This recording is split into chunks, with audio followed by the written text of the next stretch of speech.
Ladies and gentlemen, you're watching GEEKCASTER. How's everybody doing?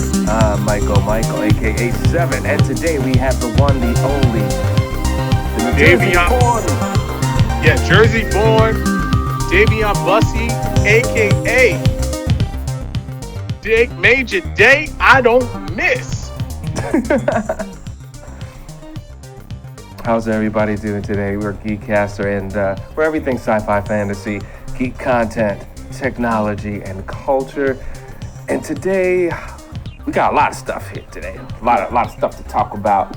Definitely going to do two-parter on this one because we're going to be talking about unions and the strikes a little bit. And it seems that there's a resolve for SAG-AFTRA. So we'll see. By the time we do another episode, we would get the official result. But before we get into that, we're going to talk about the Hunger Games. And what else? What else we got there? We got the Hunger Games. The Marvels, which I did go see. Right. So this is going to be very interesting. So sit back and relax and let us just keep talking.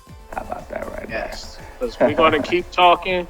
I wish we had like a, whatchamacallit, where people make responses. It's like a comment section. You know, there is one that automatically goes to the site. Every time we go on Twitch, we got to start using it, but it's there. It is on the site, geekcaster.com. All right, so, because remember, Corey used to do it. While we were talking, he would look at it. Right. Hey, shout out to Corey Davis. Wherever he is in the universe. So, the Hunger Games, right? Was this necessary? Because this was like a backstory to the main villain in the trilogy. For some reason, they felt they needed to do another Hunger Games. And did you see it? First of all, did you see it? Okay. No, but I heard a lot about it. I'm curious. I'll say my little 5 cents. But what'd you hear? All right. What's her name? What's the girl's name that played the main character in this new one? That would be Rachel Zegler. Okay. Poor child. Well, as much publicity that this girl is getting, and it's not positive, ladies and gentlemen. Okay. I don't know what to say. I never saw the film. I never saw the Hunger Games. Yeah, that girl, that woman, right? That chick. Why is she getting so much heat? What's going on? I don't know, because I think part of it is from the Disney Snow White movie that got pushed back because of the comments she said. Yeah, she was supposed to be the lead, and she was saying, "Don't think of Snow White as your traditional Disney damsel in distress story. Right. Think of Independence." And I'm like, have you ever read Snow White? Wow. We won't even go into the original before Disney made it really nice, because it was not originally PG at all. But correct. I don't know, man. I feel it's just, again, a lot of the young generation tends to just mouth off and say what they've heard online or other people say and keep running with it. And I feel that everybody feels that they need to make a political statement all the time. And it wasn't necessary. But at the same time, she does have the freedom to say what she feels, no? Right, she does. And we're not saying if you are platform or actor or actress, you do have the biggest platform, which is media, which is film, which is television, which is the whole 9 yards. Even as a musician, you have those platforms. Right. The problem is you have to back it up. Back up the information. Right. But also with her, she insulted a lot of hardcore Disney fans. I mean, the reality is a lot of these things were created donkey years ago.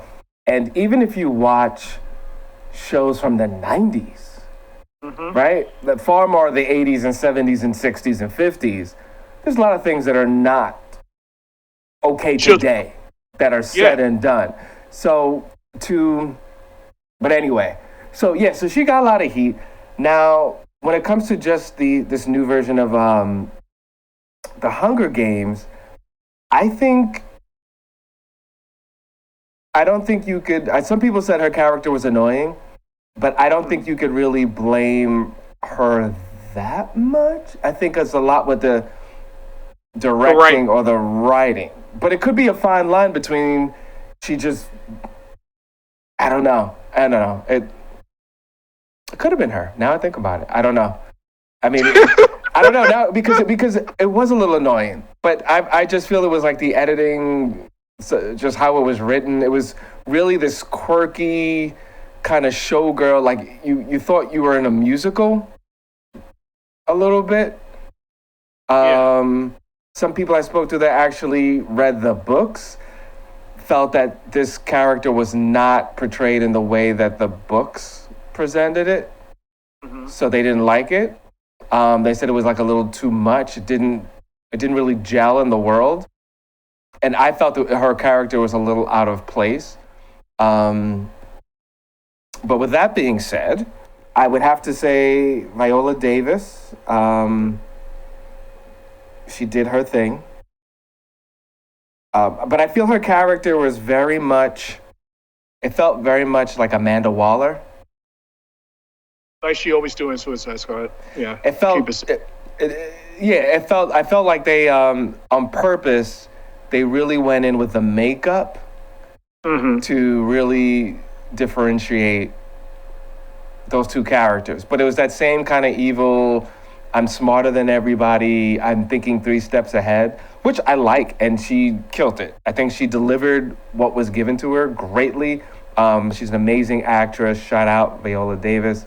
But I do feel that because she did Amanda Waller, and that character is so close to this one in many ways, it might not have been the right casting. Perfect actress. She knocked it out the park, but I felt like it gave her the same thing twice. Past the makeup. Does that make sense? Yeah. Yeah. And she stayed in the, I heard that she was did the makeup for like hours. Like sitting in that chair. It was painstaking.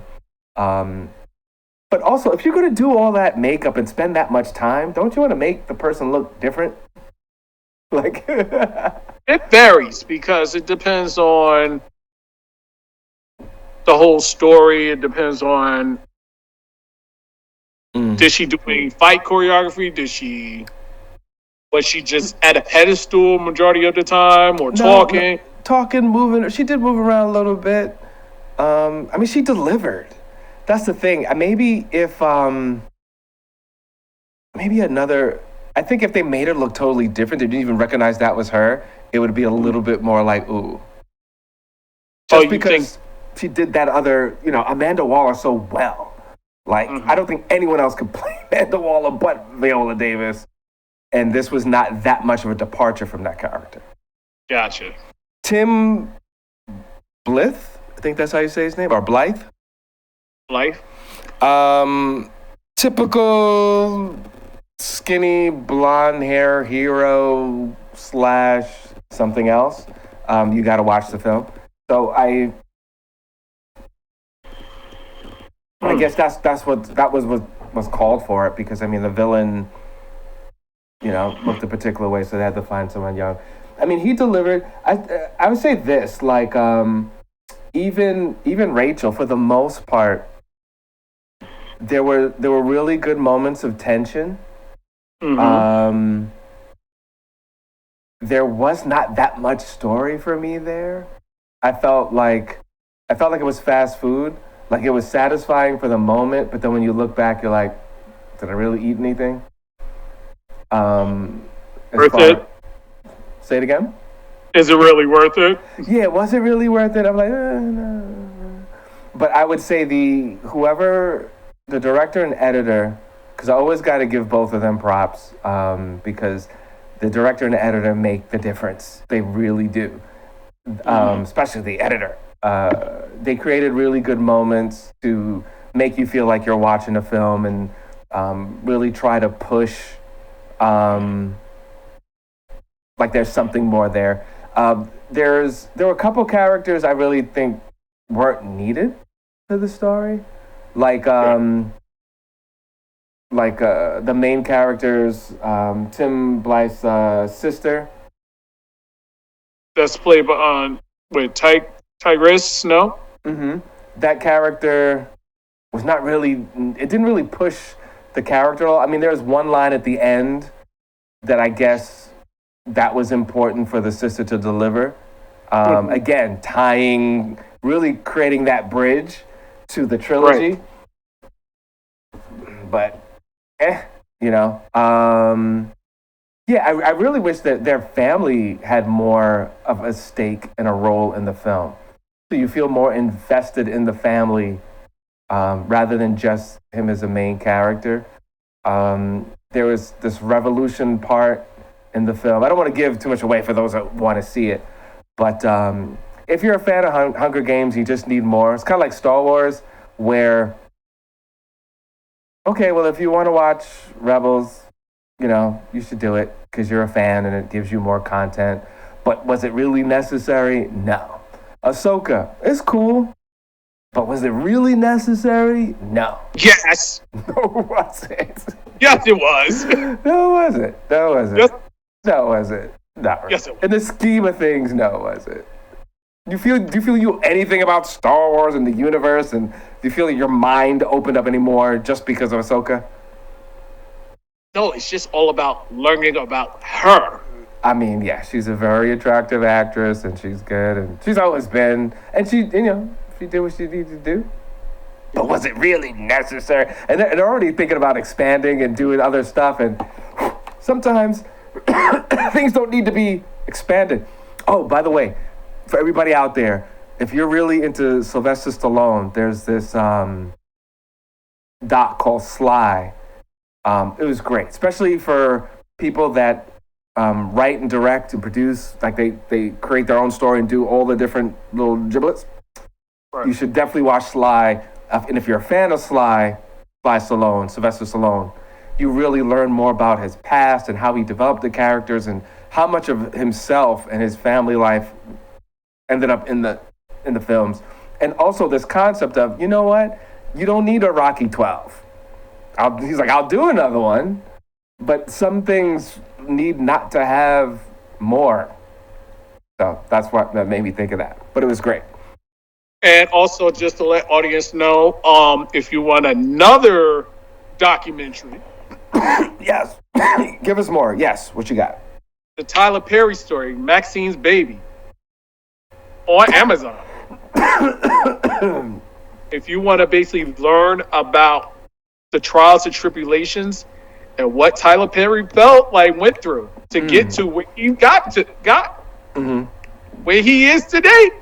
Is it good? That's the documentary you need to watch. I actually was at a premiere for that, and that was really good.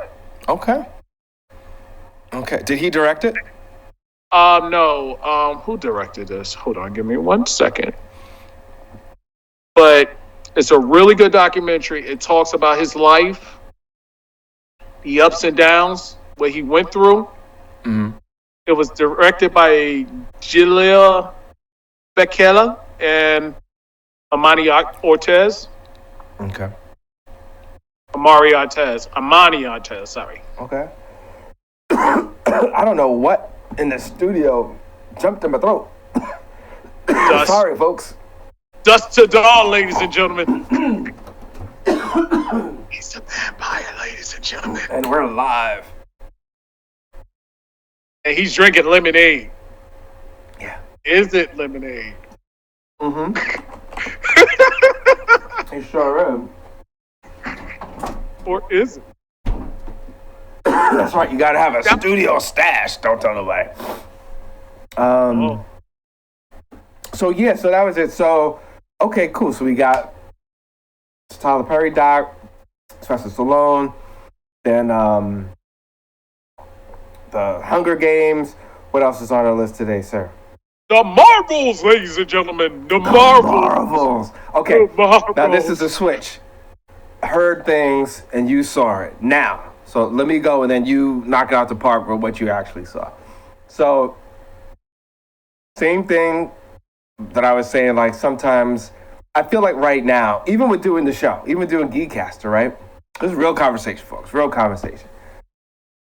It's getting to the point there's so much content where there's definitely within us and talking about things. But from a fan perspective, you almost feel like you have to watch everything. And then it seems like the more and more you're watching, the quality is kind of going down and going down. And this is definitely one of those. I was like, I will wait till it's streaming because I just feel that like a lot of these big companies are not respecting the fans. So as far as the drama, a lot of people allegedly felt it was pandering too much to women in the film and not creating a movie for everybody. So what's your take on it? Did you see the film? I did not. Okay. You saw it. Go ahead. Ladies and gentlemen, the first time Dayveonne, yes, Dayveonne S. Bussy will bring you the news about the Marvels in my theatrical voice. Yep. I'm pretty much going to say, if you like to follow the naysayers, then you don't have an open mind to reality. You are stuck in the blue pill. If you want to escape reality and open up your mind, you should take the red pill. And as for me, I took the red pill. And I'm going to say, sometime today, say it. I was impressed. Okay. I was really impressed with the film. Did it have its hiccups? Yes. But, like I said, the film overall was really comical. All three actresses did a heck of a job. Okay. Whoever directed did a heck of a job. I'm not saying that the movie was super great, that I gotta see this again. No, I'm saying that it was good for what it was pandering for, and not only that, you had so to go. You admit they were pandering. Well, if you really think about it, you got Miss Marvel, Captain Marvel, and Proton. Think about it. And if you was hoping to see Blue Marvel, your soul is crushed at this moment. He did not make a cameo, and he wasn't even in the film. So pretty much, Blue Marvel wasn't even introduced. Right.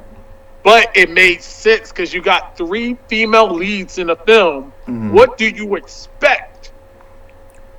I could see if they were doing, a Captain Marvel and a Captain America, and it was mainly a Captain Marvel movie.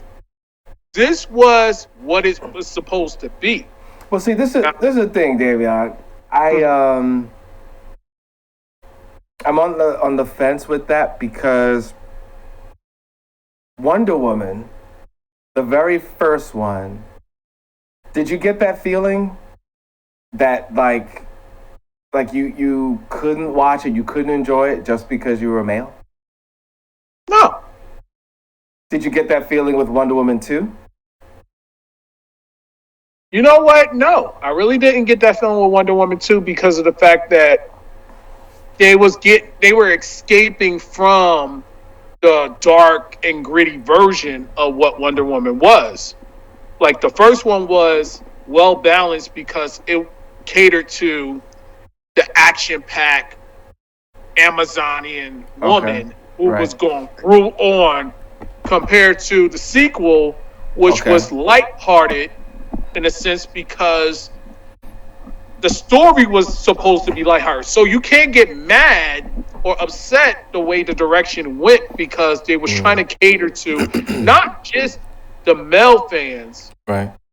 They was trying to cater to the little girls and the little boys But the movie wasn't that bad to me. I can't say for everybody else, Yeah. but I knew the direction they were going with. But I was satisfied because as long as I saw the female that played the cat, and she was awesome doing it, and I was like, okay, I could see this actress pulling it off. Okay. And then the story behind it, it made sense. Now with the Marvels, of course it was catered to the women, but it was also not as bad as we thought it was going to be. Well, I think that's one of the major critiques is that, a good story is a good story. Snow White was not catered to men or women. It was, you know what I mean? Or little boys and little girls. It was just a story. Maybe the original one, but let's not go there. But as far, like Pinocchio is not catered to children. Is it? Is it catered to little boys? No, if you really go to the dark version, no, it wasn't catered to kids. But if you really go to the Disney version or the lighthearted versions, yes. I'm just saying, like, they're not swaying. My point is, like, a great story does not necessarily cater to one gender over another. Like, if we're going to try to pull this whole feminism, like that whole thing, then let's do it right. Don't cater to anyone, but yet have a lot of quote unquote representation, Right. So, I'm just, I don't know. It's just getting annoying. And maybe it was like the commercials and the marketing and the whole, like, really everybody's in this one, so you got to watch it. Like, no, I will say this. The commercials basically downed it for us guys. Okay. But once you went and saw the film, you enjoyed it. You didn't feel that way. Okay. That's cool. Especially the end credit scenes, ladies and gentlemen. I'm sure. Which I'm going to bring up in about right now. Okay. So, spoiler alert. Dude, it was awesome. So, at the very end of the credit, we already know Proton went to another parallel universe at the end of the film. That's spoiler alert, ladies and gentlemen. She wakes up in a hospital bed, right next to her mother, which is not her mother, which she is Captain Marvel, which they're in a base. And then we get a cameo appearance of Beast from the X-Men, ladies and gentlemen. Oh, yeah, I knew that was happening. And he was computerized, but he looked good. Well, but you know what? That was a red flag for a lot of hardcore fans. What? Well, because I knew about the Beast thing, like, maybe, like, 2 or 3 weeks before the film came out. And, we laugh about it because we were like, all right. First, a couple weeks before, hey, there's going to be a surprise. They kind of put something out there. Then when they actually showed a picture and you see this, like, blue figure, it's like, obviously it was Beast. But for them to do that, I think they were really nervous that the movie wasn't going to do well. So they had to do something to push for people to be excited. It was an awesome cameo because you even had Chelsea Grammer voicing Beast. So it was like, oh wow, that's cool. It wasn't bad. It was great. Right. So they got you. They got you. They didn't get me. I'll wait till it's not that serious. No, they didn't get me. I'm sorry. They didn't get you? No, because let me tell you why. This is what happens when you have connects. Okay, good. So, all right. So that's that on that. So we do have about 5 minutes, and I do think we should get more people involved. But because this is a big thing, the whole SAG-AFTRA thing is it's a weird thing. In short, there's a lot of money that was on the table that they figured out a way to get back in the pockets of the actors, which is great. But the elephant in the room is that people are concerned about AI. And in short, these big companies they're not going to budge on it. One of the excuses is that, well, you got like Google and who else? There was someone else. I think it's like Google, Facebook, or someone else where they're like, well, if we give up on AI, but these other entities, which are like dipping their toes into doing more content, they'll be, we will. There's no way for us to economically compete. Like that's the excuse. Well, here's the thing. Like I tell a lot of people, use a device, and I'm not saying AI is totally bad. It's not. It's just how you utilize AI. Well, but we know how they're going to use it. They're going to use it to not spend money. And who's not going to get that money are the actors. So right now, there was talks and complaints about how it benefited actors with this contract, except stunt. Oh no! Well, I don't know about stunt performers, but stunt choreographers or coordinators, they can get they're going to make a lot more money. They can actually get residuals now. Nice. Yeah. So they fixed it. Yeah. So that's a big thing, and dancers get paid their full rate for rehearsing. So there's no rehearsal pay. You pay their main fee when they're rehearsing as well as when they're filming. So it's huge. So when you look at that, and then there's more percentages and better rates and actual rates when it comes to streaming. And if this pass, I think all those things are great. Because it doesn't seem like the things that people are most concerned about they're actually going to get. But we'll see, because they have to vote in a couple days. So we'll see what they and I'm seeing a lot of conversations, like a lot of little promos and stuff on social media. This is great. You should do this, because I think there is a fear that people might vote, no, this is not good enough. And I think the fear is that, well, if we got so many things that we might be back at the drawing board starting from scratch. And then that means it might take months and months to come up with an actual, agreement. Right. So we'll see. We'll see what happens, but definitely would love to get, a round table on that, because it's such a huge conversation. And I just glossed over it. Some great takeaways, and just from the union meeting, posing some of the questions, I could see that people are concerned. At least those that were in the room were still very concerned about artificial intelligence. But the plus side, if this does go through, they can't just take your image.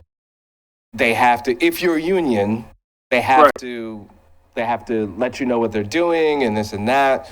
So anyone that's not union, oh well, like they don't gotta let you know. They don't got, so. But yeah, we'll talk, because that's actually interesting too, right?